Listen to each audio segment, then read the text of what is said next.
सबसे पहली बात है पोलराइजेशन के बारे में कि only transverse wave can be polarised, longitudinal waves का पोलराइजेशन पॉसिबल नहीं है। और लाइट आपकी ट्रांसवर्स वेव है, इसलिए लाइट भी क्या किया जा सकता है, पोलराइज्ड किया जा सकता है लाइट को। पोलराइजेशन का मतलब क्या है, सुनो। जैसे आपकी स्ट्रिंग का ऑसिलेशन देखा था क्या आपने? स्ट्रिंग के जो ऑसिलेशन है वो एक पर्टिकुलर डायरेक्शन में हो सकते हैं इस स्ट्रिंग के परपेंडिकुलर। समझ रहे हैं आप? स्ट्रिंग के जो ऑसिलेशन है वो डायरेक्ट इसके परपेंडिकुलर डायरेक्शन में ही हो सकते हैं। तो इस तरह के एक ही डायरेक्शन में इसके अलोंग स्ट्रिंग के ऑसिलेशन नहीं हो सकते लेंथ के अलोंग, हमेशा लेंथ की क्या रहेंगे, परपेंडिकुलर रहेंगे। तो ऐसी वेव्स क्या कहलाती है कि पोलराइज्ड वेव कहलाती है। कि आपकी जो ऑसिलेशन है वो क्या हो गए, लिनियरली पोलराइज। जैसे मान लो ये एक्स है और ये वाई है, तो आप इस स्ट्रिंग वेव को क्या बोलोगे, स्ट्रिंग वेव को बोलोगे आप लिनियरली पोलराइज्ड इन वाई डायरेक्शन। लिनियरली पोलराइज्ड इन वाई डायरेक्शन, की वाई डायरेक्शन में क्या है, पोलराइज्ड हो गई है। क्यों? क्योंकि इसके ऑसिलेशन बाउंड हो गए हैं एक ही डायरेक्शन में। ठीक है, अब लाइट में कैसे पोलराइज करते हैं इस तरीके से, तो स्ट्रिंग की बात थी। दिख रहा है वो एक ही डायरेक्शन में ऑस्टिलेशन हो सकते हैं, ऐसे ऑस्टिलेशन हो नहीं सकते, ट्रांसवर्स वे चलती हैं स्ट्रेच स्ट्रिंग में। ठीक है, तो ये वेव कैसी है, पोलराइज्ड वेव है। अब लाइट वेव कैसे होती है, पहले अनपोलराइज्ड लाइट क्या होती है उसका देखो डायग्राम ऐसे ड्रॉ करता हूँ। कि मान लो आपकी लाइट इधर जा रही है, एक्स एक्सिस के अलोंग मूव कर रही है। ठीक है, लाइट एनर्जी आपकी एक्स एक्सिस के अलोंग मूव कर रही है, तो ये इलेक्ट्रोमैग्नेटिक वेव्स होती हैं बेटा, अगर बताया भी हो मैंने। तो इसमें ई वेक्टर और बी वेक्टर क्या होते हैं, परपेंडिकुलर होते हैं हमेशा डायरेक्शन ऑफ प्रोपेगेशन के। अच्छा, अपना ईएम वेव्स वाला चैप्टर बाकी है अभी, वो भी पढ़ना है बेटा ध्यान से। ठीक है ना, वो भी मेंस के मतलब का ही है, एडवांस के कोर्स में नहीं है, बट मेंस में पूछ सकता है ईएम वेव्स वाले चैप्टर्स, वो पढ़ेंगे अपन। तो ऐसा बहुत हो गया है जो मेंस में आ सकता है, एडवांस में नहीं आता है। ठीक है ना, तो वो इलेक्ट्रोमैग्नेटिक वेव्स वाला चैप्टर भी पढ़ना है अपन को मॉडर्न फिजिक्स खत्म करते ही। तो ये देखिए आपकी इस डायरेक्शन में मान लो वेव एनर्जी जा रही है, एक्स एक्सिस के अलोंग जा रही है।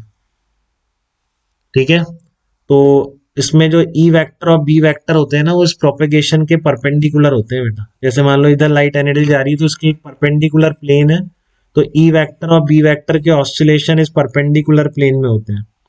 तो रिप्रेजेंट कैसे करते हैं उसको देखो, इस तरह से रिप्रेजेंट किया जा सकता है। ये आपकी डायरेक्शन ऑफ प्रोपेगेशन हो गई, ये इलेक्ट्रिक फील्ड के ऑस्सिलेशन हो गए। ठीक है ना, मान लो वाई एक्सिस में होंगे, अगर ये एक्स एक्सिस है तो वाई एक्स, तो ये फिक्स है, ई क्रॉस बी के अलोंग डायरेक्शन ऑफ प्रोपेगेशन होती है, मैं बताऊंगा आपको। ठीक है, एक तो तीनों एक दूसरे के परपेंडिकुलर होते हैं इलेक्ट्रोमैग्नेटिक वेव्स में। तीन कौन से, direction of propagation of wave, E vector and B vector, ये तीनों एक दूसरे के क्या होते हैं, परपेंडिकुलर होते हैं। ठीक है ना, फिर से सुनिए क्या कह रहा हूं मैं, direction of propagation of energy, इसको आप बोलेंगे direction of propagation of wave, electric field intensity E vector and magnetic field intensity B vector, ये तीनों एक दूसरे के क्या होते हैं, 90 डिग्री पर होते हैं।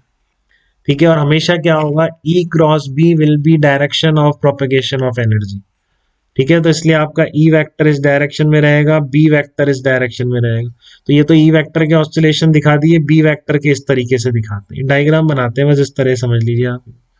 बी वेक्टर क्या है, बस के परपेंडिकुलर प्लेन में कर रहा है, मतलब जेड एक्सिस के अलोंग है। तो जेड एक्सिस के अलोंग ऑस्सिलेशन है, ये ई वेक्टर की वैल्यू चेंज हो रही है। ठीक है, तो ये आपकी इलेक्ट्रोमैग्नेटिक वेव होती है, और लाइट क्या है आपकी, इलेक्ट्रोमैग्नेटिक वेव ही है। ठीक है, तो आप समझ रहे हैं बेटा, वेव में किसी मीडियम के पार्टिकल ऑस्सिलेट नहीं करते हैं इलेक्ट्रोमैग्नेटिक वेव में। ये ऑस्सिलेशन किसके हैं, मैंने बताया भी आपको शायद पहले में, ध्यान आ रहा है, इलेक्ट्रिक फील्ड के और मैग्नेटिक फील्ड के। मैंने आपको इक्वेशन लिखना बताया था, है ना। लाइट की इक्वेशन कैसे लिखी जाती है, E not sine omega T, ये लाइट की इक्वेशन है। बी की टर्म में भी हो सकती है, B not sine omega T. ठीक है, क्योंकि इसमें फ्रीक्वेंसी दोनों इलेक्ट्रिक फील्ड और मैग्नेटिक फील्ड की बराबर रहती है। ये बातें अपन करेंगे ईएम वेव्स में। अगर इलेक्ट्रिक फील्ड गिवन हो तो मैग्नेटिक फील्ड की टर्म में इक्वेशन कैसे लिखेंगे, मैग्नेटिक फील्ड की गिवन हो। तो इनमें बात यही है कि इन दोनों में रिलेशन आएगा, ई नॉट और बी नॉट में सी से रिलेट हो जाते हैं, C equal to E naught by B naught होता है बेसिकली। और फ्रीक्वेंसी दोनों की सेम होती है, फेज दोनों की सेम रहती है। देखो यहाँ पर मैं मैच करा रहा हूँ ना, जब इलेक्ट्रिक फील्ड जीरो है मैग्नेटिक फील्ड भी जीरो है, जब इलेक्ट्रिक फील्ड मैक्सिमम है मैग्नेटिक फील्ड भी मैक्सिमम। तो ये ई और बी की फेज भी सेम रहती है ई एम वेव्स में। ठीक है, तो लाइट ऐसी इलेक्ट्रोमैग्नेटिक वेव है, तो उसमें कोई पार्टिकल ऑसिलेट नहीं कर रहे बेटा, ये इलेक्ट्रिक फील्ड और मैग्नेटिक फील्ड की वैल्यू ही किसी पॉइंट पर साइनोसॉइडल वेरिएशन के साथ चेंज हो रही है, यही इलेक्ट्रोमैग्नेटिक वेव होती है। ठीक है ना, क्योंकि आप क्या करते हो, इलेक्ट्रिक फील्ड और मैग्नेटिक फील्ड जनरे वो, जैसे आपका फोन है उसमें आप क्या करते हो, जब आप नंबर मिलाते हो तो यही होता है, उसमें चार्ज पार्टिकल ऑसिलेट होते हैं जिसकी वजह से ईएम वेव जनरेट होती है, तो वो ऐसे ही चलती हैं वो ईएम वेव्स, कोई पार्टिकल ऑसिलेट नहीं करते हैं। ठीक है, तो जैसे आपको यहाँ पे मैंने बोला कि लीनियरली पोलराइज्ड है क्योंकि मीडियम के पार्टिकल के ऑसिलेशन एक ही डायरेक्शन में बाउंड है, तो अगर यहाँ पर आपने इलेक्ट्रिक फील्ड को एक ही डायरेक्शन में बाउंड कर दिया तो आपकी जो लाइट है वो क्या हो जाएगी, पोलराइज हो जाएगी। अब आप कहोगे एक ही डायरेक्शन में तो है ये कहाँ एक डायरेक्शन में, इस परपेंडिकुलर प्लेन में ये किसी भी डायरेक्शन में हो सकते हैं। आप, मैं कह रहा हूँ इसकी डायरेक्शन ऑफ प्रोपगेशन के परपेंडिकुलर होना चाहिए। ठीक है, तो देखो मैं कैसे भी बना सकता हूँ ना बेटा, ये वाई एक्सेस में ऐसे भी बना सकता हूँ, ऐसे भी कर सकता हूँ, इलेक्ट्रिक फील्ड ऐसे भी कर सकता हूँ।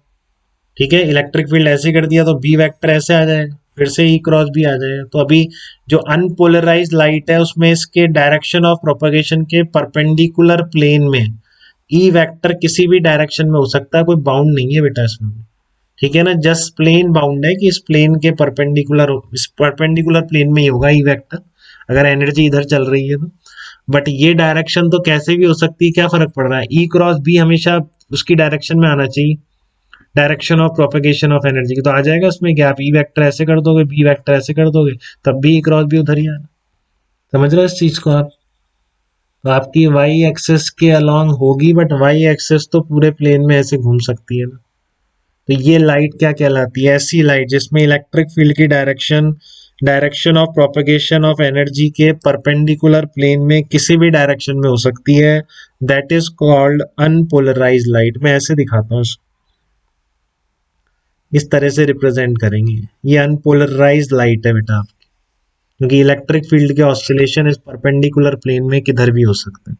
तो क्या बोलूंगा मैं इसको, अनपोलराइज्ड लाइट। बात आई क्या बेटा समझ में, यहाँ पर स्ट्रिंग की वेव क्या थी, पोलराइज थी, क्योंकि मीडियम के पार्टिकल ऑस्सिलेशन से पोलराइजेशन डिसाइड करते हैं। अब ईएम वेव्स में कोई मीडियम के पार्टिकल तो ऑस्सिलेट करते नहीं है, इसमें तो इलेक्ट्रिक फील्ड का वेरिएशन है। तो क्या कंडीशन है, पोलराइज्ड और अनपोलराइज्ड लाइट में क्या डिफरेंस है, ये क्लियर हो गया क्या आपको। अनपोलराइज का मतलब है कि आपका इलेक्ट्रिक फील्ड किधर भी हो सकता है, कोई इसको बाउंड नहीं कर रहा है। ठीक है ना, एक ही पॉइंट पे इधर था, उसी पॉइंट पे दूसरी तरफ, उसी पॉइंट पे इधर भी हो, वेरिएशन किधर भी हो सकता है उस। हाँ ये वही है बिल्कुल रश्मि, उसी से रिलेटेड है ऑप्टिकल आइसोमरिज्म जो पढ़ते हैं आप, डेक्स्ट्रो रोटेटरी और लेवो रोटेटरी जो आप पढ़ते हैं। ठीक है, वही सब अभी आपके समझ में आएगा थोड़ा सा, पूरा इन डेप्थ नहीं आ सकता, बहुत वास्ट टॉपिक है और ना फिर इतना मतलब है। अपन इतना कर लेंगे कि मेंस में गारंटी से गलत ना हो बस, ठीक है ना, वो सब हम इतना कर लेंगे। और बोर्ड में कैसे लिखनी चीजें कुछ आता है एक्सप्लेन करने को, तो वो मैंने सब लिख दिया है जितना आपको बोर्ड में लिखने को आ सकता है। तो पोलराइज लाइट और अनपोलराइज लाइट में डिफरेंस यही है कि अनपोलराइज लाइट में ई वेक्टर का डायरेक्शन किधर भी हो सकती है पूरे परपेंडिकुलर प्लेन में। अगर किसी तरह से आपने इसके ऑसिलेशन की डायरेक्शन बाउंड कर दी, ठीक है, कि इलेक्ट्रिक फील्ड मान लो इसी डायरेक्शन में ऑसिलेट हो सकते हैं, तो वो लाइट क्या कहलाती है, पोलराइज लाइट कहलाती है। ठीक है, तो डेफिनेशन सब लिखा हुआ है आपकी, क्या डेफिनेशन